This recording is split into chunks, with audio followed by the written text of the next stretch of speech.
Hello दोस्तों, नमस्कार, आदाब, सत श्री अकाल। तो कैसे भी आप सभी लोग, होप सो आप सभी लोग अच्छे होंगे और अच्छे से आप सभी लोगों की पढ़ाई भी चल रही होगी। तो समय व्यर्थ ना करते हुए आज की क्लास की शुरुआत करते हैं। तो आज हम एक नए टॉपिक के साथ आए हैं जिसका नाम है profit and loss. Profit and loss, जैसा कि आप जानते हैं कि प्रॉफिट का मतलब होता है लाभ और लॉस का मतलब होता है हानि।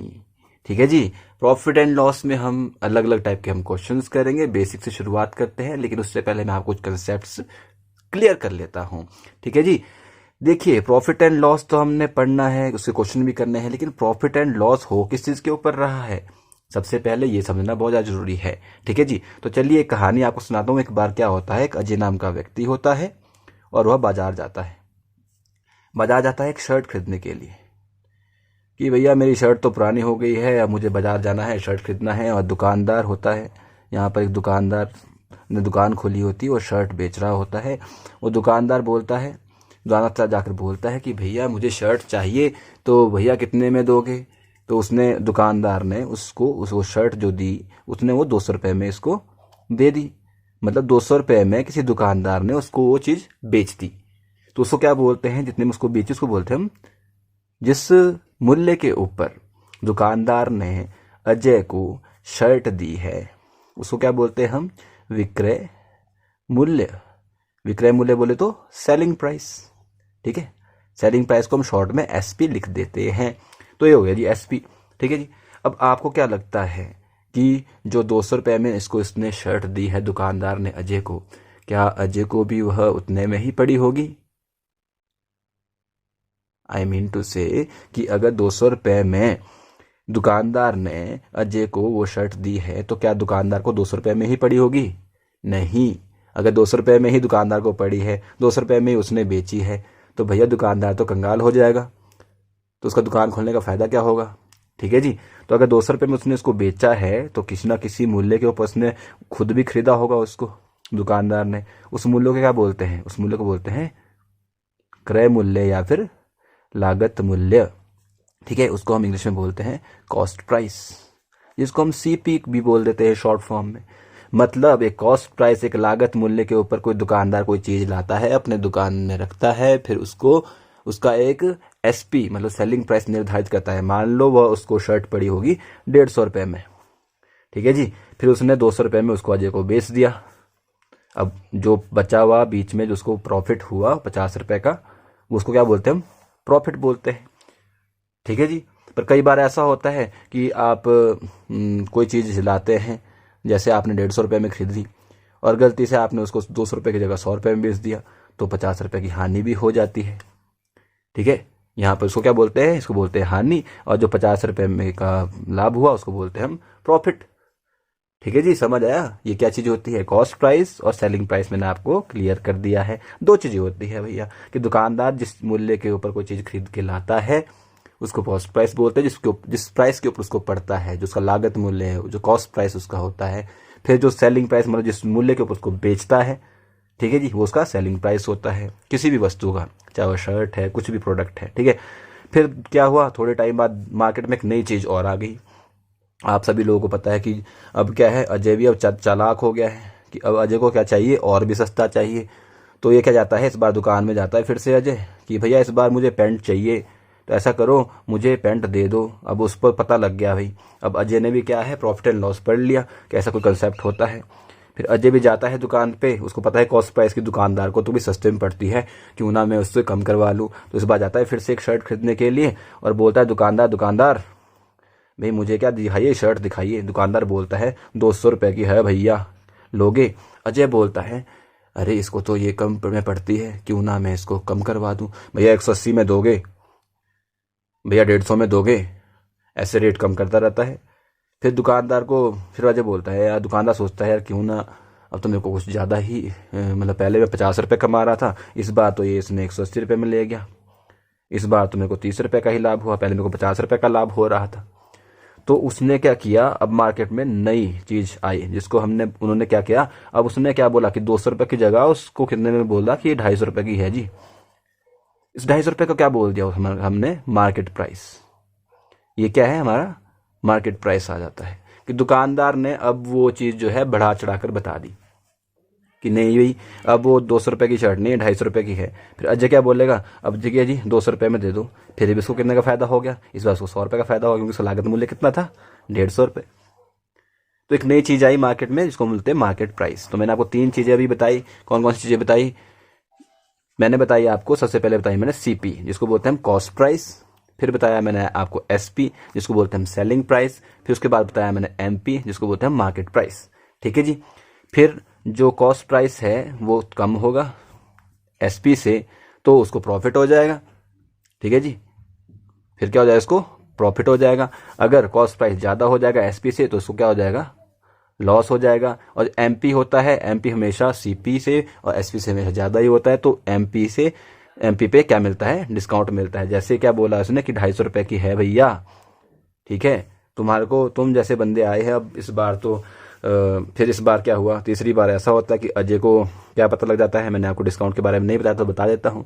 तीसरी बार क्या होता है, तीसरी बार अजय भी चालाक हो जाता है, उसने भी मार्केट प्राइस पढ़ लिया। ठीक है जी, वो जाता है दुकानदार के पास, दुकानदार के पास बोलता है कि भैया शर्ट दोगे मुझे, तो दुकानदार पिछली बार की तरह बोलता है भैया 250 रुपये की है। ठीक है, फिर अजय बोलता है 250 रुपये की है भैया, यार कम कर दो यार भैया, और कम कर दो यार भैया। तो दुकानदार उसको रैन खा के बोलता है चल मैं तेरे को, तू अपना बंदा है, तेने मेरे पास 2-3 बार खरीद लिया है, तो ऐसा कर, तेरे को मैं ये चीज़ डिस्काउंट देता हूँ, तेरे को मैं 30 रुपये का डिस्काउंट देता हूँ, तो 200 रुपये 20 रुपये में खरीद लेके जा। लेकिन क्या होता है बाद में कि बाद में वो 220 की जगह फिर से अजय कम करा लेता है अपनी चीज़, तो बोलता है 180 रुपये में दे दो जी। ठीक है जी, 180 रुपये में दे दिया, फिर उसको 30 रुपये का फिर से लाभ हो गया। तो इस तरीके से एक मार्केट प्राइस के ऊपर जब हम कोई भी डिस्काउंट देते हैं तो उसको बोलते हैं डिस्काउंट, हमेशा मार्केट प्राइस के ऊपर लगता है। ठीक है जी, तो मार्केट प्राइस में के ऊपर हमेशा डिस्काउंट दिया जाता है। तो हमने कितने कंसेप्ट समझे यहाँ पर, हमने समझा सीपी के बारे में, हमने समझा एसपी के बारे में, हमने समझा एमपी के बारे में, कॉस्ट प्राइस, सेलिंग प्राइस और मार्केट प्राइस। होप सो आपको ये तीनों कंसेप्ट क्लियर हो चुके होंगे कि कॉस्ट प्राइस क्या होता है, जिसके ऊपर दुकानदार कोई चीज़ खरीद के लाता है, जिस प्राइस के ऊपर उसको चीज़ पड़ती है, उसका लागत मूल्य जो है। सेलिंग प्राइस जिसके ऊपर वो बेचता है, मार्केट प्राइस जो अंकित मूल्य होता है कि जो बढ़ा के बोला जाता है। जैसे कि कई बार आपने देखा होगा कि 599 कट के क्या लिखा जाता है, 499, तो 599 499 ये क्या है, 200 लिखा होता है, किसी के ऊपर टैग लगा होता है, कुछ भी है, वो क्या है, उसके ऊपर क्या है, वो एमपी मार्केट प्राइस होता है वो उसका। ठीक है जी, सेलिंग प्राइस कुछ और होता है, कॉस्ट प्राइस कुछ और होता है। ठीक है जी, अब मैंने आपको बताया कि हमने प्रॉफिट, मैंने समझ लिया कि प्रॉफिट क्या होता है, और मैंने आपको लॉस के बारे में बता दिया कि लॉस क्या होता है। फिर मैंने आपको डिस्काउंट भी बताया कि डिस्काउंट क्या होता है।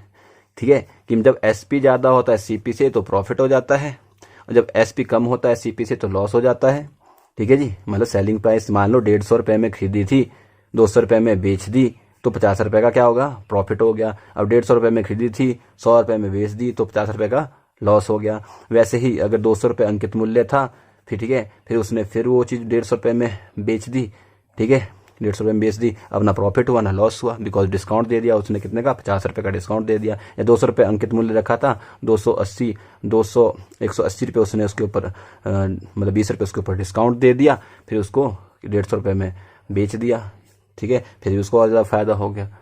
ठीक है जी, ऐसे करके जो है क्या होता है मार्केट में प्राइस और प्रॉफिट एंड लॉस हम चेक करते हैं।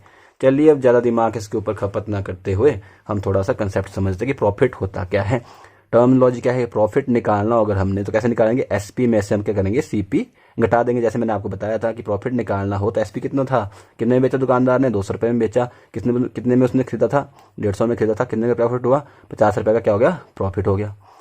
वैसे ही अगर हमने प्रॉफिट परसेंटेज निकालना हो, कितना परसेंट प्रॉफिट हुआ, तो कैसे निकालेंगे, प्रॉफिट कितना हुआ, 50 रुपये, कितने पे ऊपर हुआ जी, 150 रुपये के ऊपर हुआ, 50 रुपये का प्रॉफिट, तो 100 पे कितना होगा, वो मैंने परसेंटेज की जो वीडियो आपके पास डाली है उसमें आप देखेंगे कि परसेंटेज हम निकालते कैसे हैं, कि परसेंटेज मतलब होते प्रति 100, इसलिए हम परसेंटेज पहले पढ़ते हैं। ठीक है जी, तो होप सो आपको ये समझ आ रहा होगा कि हम परसेंटेज प्रॉफिट कैसे निकालते हैं। वैसे अगर हमने लॉस निकालना है तो लॉस भी ऐसा ही होगा। अब लॉस में क्या होगा, सीपी क्या होता है, ज़्यादा होता है एसपी से, तो सीपी माइनस एसपी करेंगे। ठीक है जी, कितना आ जाएगा, जो भी आ जाएगा। जैसे मान लो उसने 150 रुपये में खरीदी थी और 100 रुपये में उसने बेच दी, तो 50 रुपये की क्या होगी, हानि उसको होगी। अब अगर हमने हानि प्रतिशत निकालना हो, मतलब लॉस परसेंटेज निकालना हो, तो हम कैसे निकालेंगे कि कितने परसेंट का लॉस हुआ, किसके ऊपर हुआ। अब लॉस हमेशा और प्रॉफिट हमेशा सीपी के ऊपर ही होता है। ठीक है जी, कॉस्ट प्राइस के ऊपर ही हम चेक करते हैं। ठीक है, तो इंटू 100 कर देंगे तो आपको क्या लग जाएगा पता, परसेंटेज लॉस कितना हुआ। ठीक है जी, अब अगर आपको पता करना है कि डिस्काउंट किसके बराबर होता है, डिस्काउंट कैसे निकालते हैं, डिस्काउंट निकालना है तो आपको सीधा पता है कि एमपी में से क्या करेंगे, हम एसपी को घटा देते हैं। तो आपको पता लगा कितना परसेंट डिस्काउंट मिला, कि मान लो कि उसने 200 रुपये का 250 रुपये उसके ऊपर मार्केट प्राइस रखा था, उसने बेचा उसको 180 रुपये में। ठीक है, लास्ट में उसको कितना डिस्काउंट दिया उसने, मतलब उसने कितने में बेचा उसको 180 रुपये में, या फिर 200 रुपये में बेच दिया मान लो, तो कितना डिस्काउंट दिया उसने, 50 रुपये का डिस्काउंट दिया। अब परसेंटेज डिस्काउंट अगर आपने निकालना हो तो कैसे निकालना, कितना परसेंट डिस्काउंट दिया ये पता करना हो तो कितना डिस्काउंट दिया उसने, 50 रुपये डिस्काउंट दिया। किसके ऊपर दिया जी, अब डिस्काउंट हमेशा एमपी के ऊपर होता है।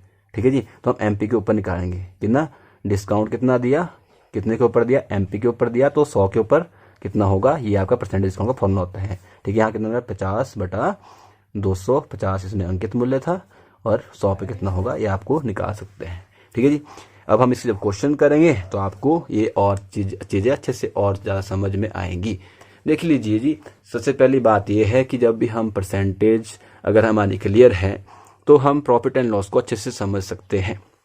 ठीक है जी, अगर हमारी परसेंटेज क्लियर नहीं है, कि हमारे को परसेंटेज ही नहीं आती है, तो हम प्रॉफिट एंड लॉस को कैसे समझेंगे। ठीक है जी, जैसे कि चलिए फिर भी कोशिश करते हैं। तो आप परसेंटेज वाली वीडियो पहले देख लीजिए, फिर आपको ये प्रॉफिट एंड लॉस करने में बहुत ज़्यादा आसानी होगी। ठीक है जी, मान लीजिए कि एक बंदा है, उसने एक 190 रुपीज़ किसी का प्राइस रख दिया है, किसी भी चीज़ का प्राइस रख दिया है, ये क्या है, मार्केट प्राइस हो जाता है।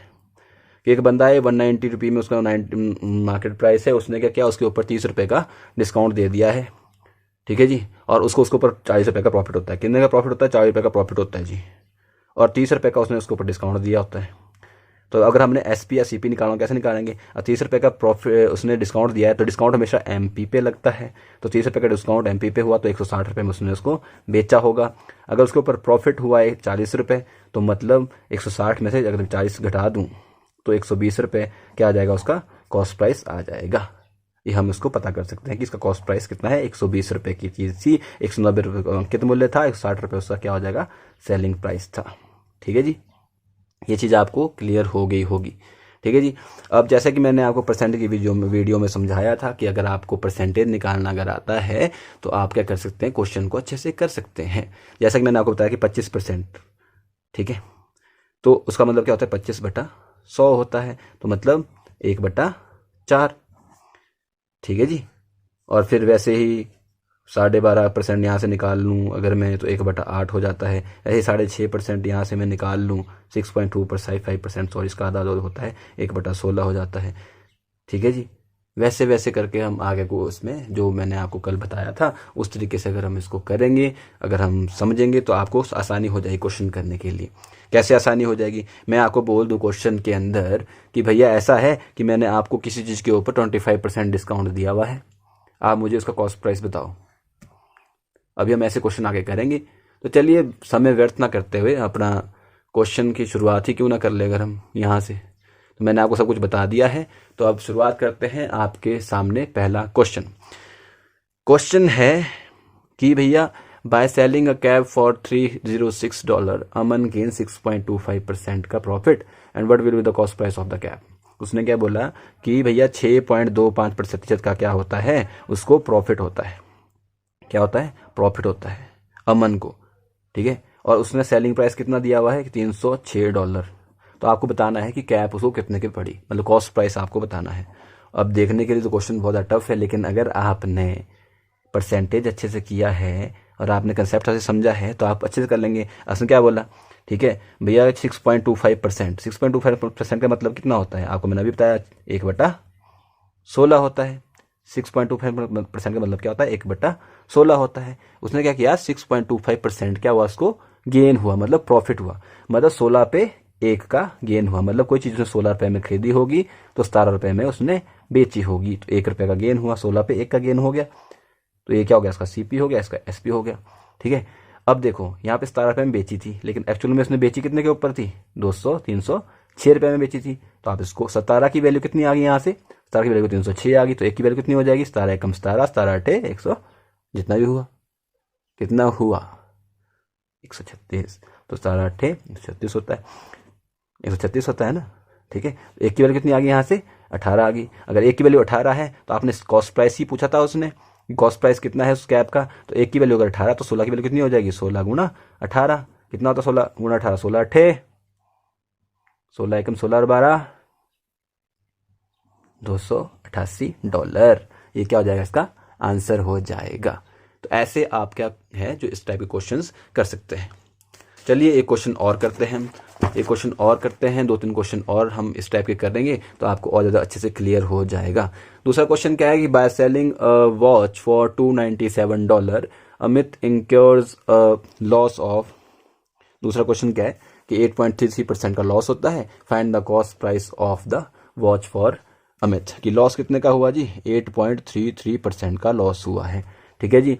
और उसने उसको सेलिंग प्राइस कितना दिया आपके पास, सेलिंग प्राइस दिया $297 का, ठीक है जी। आपको पूछा कि कॉस्ट प्राइस बताओगी उसकी वॉच का, ये आपसे पूछा गया है। अब मैंने आपको पहले ही बताया कि अगर परसेंटेज क्वेश्चन आपको मैंने होमवर्क दिया था, अगर आप क्लियर अच्छे से करेंगे तो 8.33% का मतलब होता क्या है, इसका मतलब होता है 8 + 1/3%, ऐसा लिखता हूँ 8% + 1/3% लिखता हूँ। इसका मतलब क्या है कि 8 सही 1/3%, समझ रहे कि नहीं समझ रहे। इसका मतलब क्या हुआ 1/12, ठीक है जी। ये मैंने परसेंटेज में आपको पढ़ाया है, आप अपना होमवर्क अच्छे से कीजिए तो आपका क्वेश्चन अच्छे से होगा। इसने क्या बोला कि लॉस हुआ है इस बार कितने का जी 8.33% का, मतलब क्या है कि उसने कोई चीज़ 12 में खरीदी थी, 12 पे 1 का लॉस हो मतलब 11 में बेची होगी, तो ये सेलिंग कॉस्ट प्राइस हो गया, सेलिंग प्राइस होगा, कॉस्ट प्राइस कितना है, सेलिंग प्राइस 12 और सेलिंग प्राइस आ गया 11।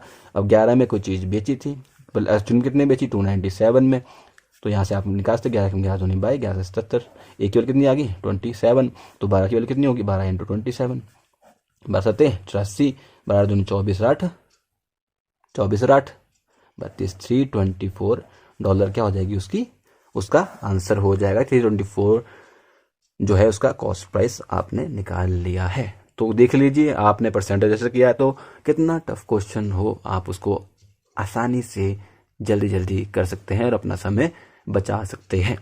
चलिए नेक्स्ट क्वेश्चन करते हैं कि find the cost price of an article which is sold at RS 407 and what is and profit of 37। Question number तीसरा क्या बोलता है कि 37.5% का क्या हुआ आपको प्रॉफिट हुआ है, और बेचा कितने में है उसने, एक्चुअली बेचा है 407 रुपीज़ में। तो कॉस्ट प्राइस आपने निकालना है, बहुत आसान है। उस टाइप क्वेश्चन हम तीसरा क्वेश्चन कर रहे हैं कि टाइप का। तो 37.5 की वैल्यू कितनी होती है, मैंने आपको बताया था कि अगर 25% की वैल्यू कितनी है 1/4 है, 12.5% की वैल्यू कितनी हो जाएगी 1/8 हो जाएगी, इसका आधा होता है, इसमें जमा कर दो 37.5% आ जाएगा, कितना हो जाएगा 3/8 हो जाएगा। इसने क्या बोला कि 37% की वैल्यू कितनी होती है 3/8, मतलब 8 पे 3 का लाभ हुआ है, मतलब 8 में ये ली होगी कॉस्ट प्राइस और तो 11 में बेची होगी, इसका सेलिंग प्राइस है। एक्चुअल में कितने में बेची थी 407 में, तो 11 3 33, 11 7 70, एक की वैल्यू कितनी आ गई 37, तो आपने 8 की वैल्यू निकालनी तो 8 से गुना कर ली 37 को, 8 7 56, 8 दिया 24 और 5 296 का क्या हो जाएगा आंसर हो जाएगा। चलिए एक नेक्स्ट क्वेश्चन करते हैं इस वीडियो का, और इस पार्ट 1 का प्रॉफिट एंड लॉस का लास्ट क्वेश्चन करते हैं अभी, ताकि वीडियो ज़्यादा लंबी ना हो जाए और आपके ऊपर ज़्यादा बर्डन भी ना हो, आप इस टाइप के काफ़ी सारे क्वेश्चन कर सके। आपको होमवर्क मिल जाएगा टेलीग्राम के ऊपर, लिंक आपको डिस्क्रिप्शन में मिल जाएगा, ठीक है जी। तो लास्ट क्वेश्चन करते हैं इस वीडियो का। तो by selling an article for RS 200 a profit of 10% is earned, if the same article is sold for 2600 then what will be the gain percentage. ये सीजीएल मेंस में आया क्वेश्चन है, देखते हैं आप इसको कर पाते कि नहीं कर पाते। चलिए हम करते हैं, शुरुआत करते हैं। उसने क्या बोला कि selling an article for RS 2200, selling price कितना दिया हुआ है 2200, ठीक है। उसने क्या किया 10% का प्रॉफिट, मतलब 10% का प्रॉफिट अगर उसको हुआ है मतलब 10 पे 1 का प्रॉफिट हुआ है, मतलब उसने कोई चीज़ 10 रुपये में खरीदी होगी, 11 रुपये में बेची होगी, 10 रुपये में खरीदी होगी, 11 रुपये में उसको वो चीज़ बेची होगी, तो मतलब 11 रुपये की वैल्यू कितनी दी हुई है 2200, मतलब 1 की वैल्यू कितनी हो जाएगी भैया 2200 रुपये, है ना, 2200 रुपये हो जाएगी, नहीं 1100 की वैल्यू कितनी हो जाएगी 2200 हो जाएगी, ठीक है तो कह रहे हैं हम, ठीक है।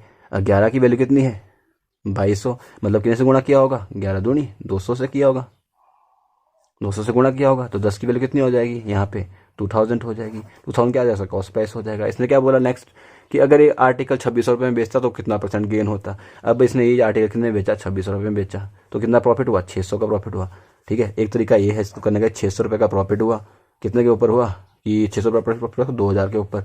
तो आप बताइए कि 100 पे कितने का होगा, जैसा मैंने परसेंटेज में हम पढ़ते हैं, 2 जीरो काट दो, ये 1 काट दो, ये काट लीजिए, कितना आ गया आपके पास, काट लीजिए ना भैया इसको, 30% का क्या हुआ, गेन हो गया। एक तरीका तो आपका ये हो गया इस क्वेश्चन को करने का। दूसरे तरीके से हम इस क्वेश्चन को कैसे कर सकते हैं, आइए देखते हैं कैसे कर सकते हैं। दूसरा तरीका है इस क्वेश्चन करने का कि भैया देखो, आपको पता है कि पहले 2200 रुपये में बेचा था, बाद में कितने बेचेंगे भैया, 2600 रुपये में बेचेंगे।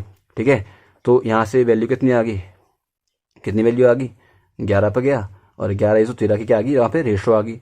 अब रेशो हम यहाँ पे ऐड करते हैं कि रेशो का कंसेप्ट यहाँ पे यूज़ कर लिया हमने कि 11 और 13 की आ गई, रेशो आ गई। पहले कितने का गेन हो रहा था, 10% का गेन हो रहा था, मतलब कि 100% की खरीदी होगी, 110%, 110 वैल्यू आ गई। तो 11 10 से गुणा किया है, तो यहाँ भी 10 से गुणा करना पड़ेगा, तो कितना आ जाएगा, 130, मतलब 30% क्या आ जाएगा, प्रॉफिट। समझे, नहीं समझे तो आगे आप ऐसे ऐसे क्वेश्चन करेंगे तो उससे आपको ये कंसेप्ट बहुत जल्दी समझ आ जाएंगे। होप्स आपको वीडियो समझ आई होगी और आप अच्छे से इसको समझ भी गए होंगे और आपके कंसेप्ट भी क्लियर हो गए होंगे। तो आशा करता हूँ ऐसे ऐसे क्वेश्चन कीजिए और अच्छे से पढ़िए और ऐसे बहुत सारे क्वेश्चन कीजिए। मिलते हैं अगली वीडियो में, तब तक के लिए धन्यवाद।